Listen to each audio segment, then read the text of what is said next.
Looking around at our world today, how has the rise of female leadership impacted the home, the state, and the church?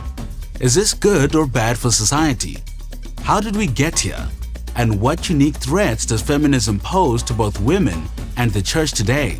All this and more on today's edition of TARIF. Today is Thursday, August 22nd, AD 2024. This is the Africa Review in 5, written by Schlehlein and presented by Yamikani Katunga. Feminism and valuing women as stained glass windows. What do the following three worldwide occurrences have in common? First, daycare centers around the globe have experienced explosive growth. In the Netherlands, for example, 85% of children under the age of 4 attend formal daycare. Every day in South Africa, more preschools and creches are being added to the already existing 43,000 early childhood development centers, with one company calling daycare the strongest target for business entrepreneurs. Second, as of the 1st of June 2024, 27 countries have women serve as heads of state, a significant rise from years past. Worldwide, over 25% of parliamentarians in lower houses are women, up from 11% in 1995, the highest percentage being Rwanda at 61%. Currently, the world boasts well over a dozen female defense ministers, including 4 in Africa, those being in the countries of Zimbabwe, South Sudan, Togo, and South Africa. Third, many, if not most, of the Protestant denominations around the world have embraced the ordination of women. To resist this modern trend, as the Southern Baptist Convention in the US has clumsily sought to do, is to earn the ire of the masses. These three modern phenomena point to the rise of female leadership around the world, in the home, the state, and the church, illustrating that feminism is currently prevailing as perhaps the greatest danger to God's people. Before we look at feminism though, it's important to know that every era has faced unique threats and isms against the church. Consider the following 14 examples. In the 1st century, Docetism, from the Greek word meaning seem, taught that Jesus Christ did not have a real physical body, but only appeared to suffer and die on the cross. In the 2nd century, a heretical Christian sect called Montanism stressed the outpouring of the Spirit upon its leader, Montanus, leading to prophecies about the return of Christ and a heavy emphasis on asceticism. Adoptionism taught that Jesus was not divine, but a normal human being who only later was adopted to become the Son of God and a member of the Trinity. In the 3rd century, Modalism, also called Sabellianism or Monarchianism, denied the 3 distinct parts of the Trinity, Father, Son, and Holy Spirit, teaching that God is not only one in essence, but also one in being, the 3 names of the Trinity merely being 3 modes of one person.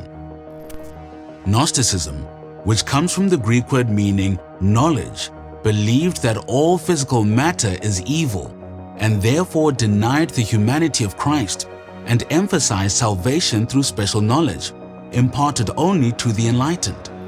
In the 4th century, arose Arianism, named after Arius, the priest from North Africa, which denied the deity of Christ and instead proffered him as God's highest creation, of a different substance from God the Father, or a similar substance, but not of the same substance. The Council of Nicaea condemned Arianism as heresy in 325. A few decades later, in 381, the Council of Constantinople rejected subordinationism, which taught the Son and Holy Spirit are subordinate to God the Father in nature and status.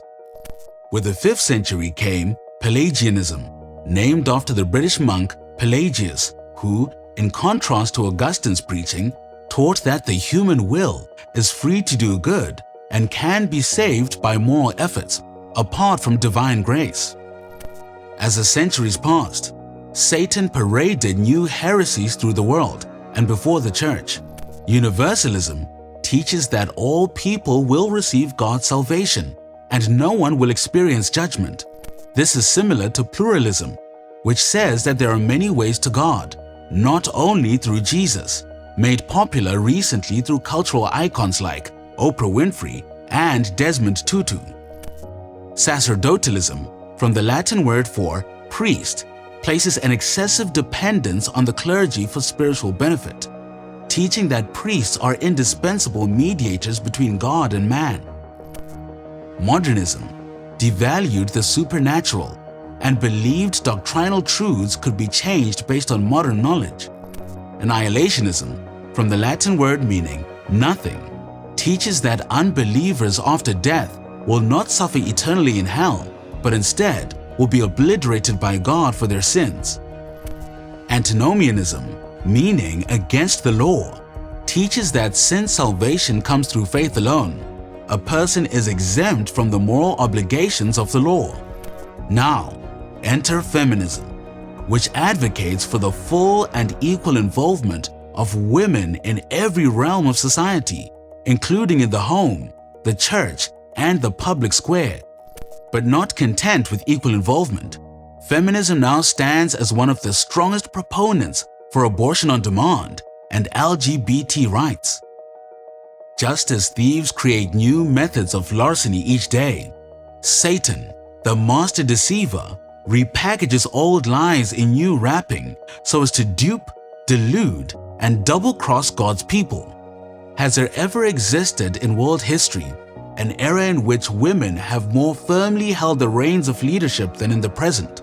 There is no sphere in today's society in which women do not seek to rule. How should Christians respond to this? First, promote the beautiful unity and distinction between the sexes. Triangles never cease to have three sides, and men and women never cease being their sex, no matter how hard they try. God designed a binary human race. In Matthew 19 verse 4, Jesus said that from the beginning, humans were created male and female. The Lord created men and women in His image, Genesis 1:27, and blessed them equally in value, Galatians 3 verse 28. But out of this equality came contrast, as God designed the woman as a helper, not a leader of the man.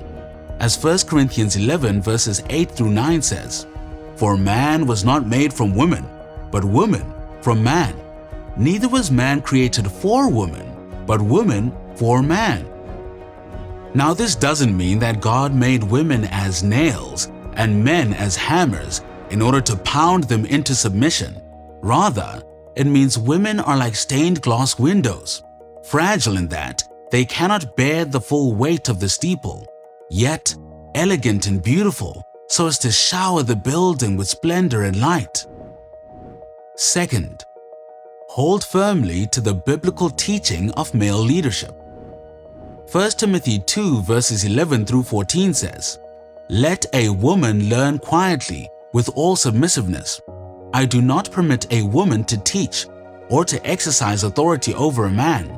Rather, she is to remain quiet, for Adam was formed first, then Eve.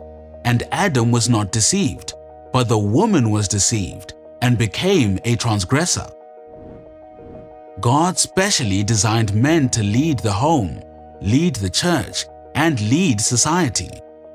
God designed women to be attracted to strong masculine men, and most will happily follow a man when he exercises godly leadership. Finally, don't be surprised by feminism or other false teachings. Church history yields a wide range of attacks upon the deity of Christ, the scriptures, and salvation by faith alone. It shouldn't shock us when a war is raised upon biblical gender roles. Though feminism poses as a defender of women's rights, it really hates women because it goads them into arenas where they were not designed to perform. Ducks are happiest when floating riverside. Why should they envy the birds that dwell best in the air? God created men to provide and protect. He designed women to nurture and comfort. Let us be happy and content in these posts. May God protect us from today's false isms and give us grace to follow His word. And that's it for the Africa Review in 5 on this Thursday, August 22nd in the year of our Lord 2024. Comment with your thoughts on feminism or one of the other false deceptions listed above. And don't forget to subscribe to the Missionary Minds podcast on YouTube, Spotify, or Apple Podcasts. I'm Yamikani Katunga. Be not weary in well doing.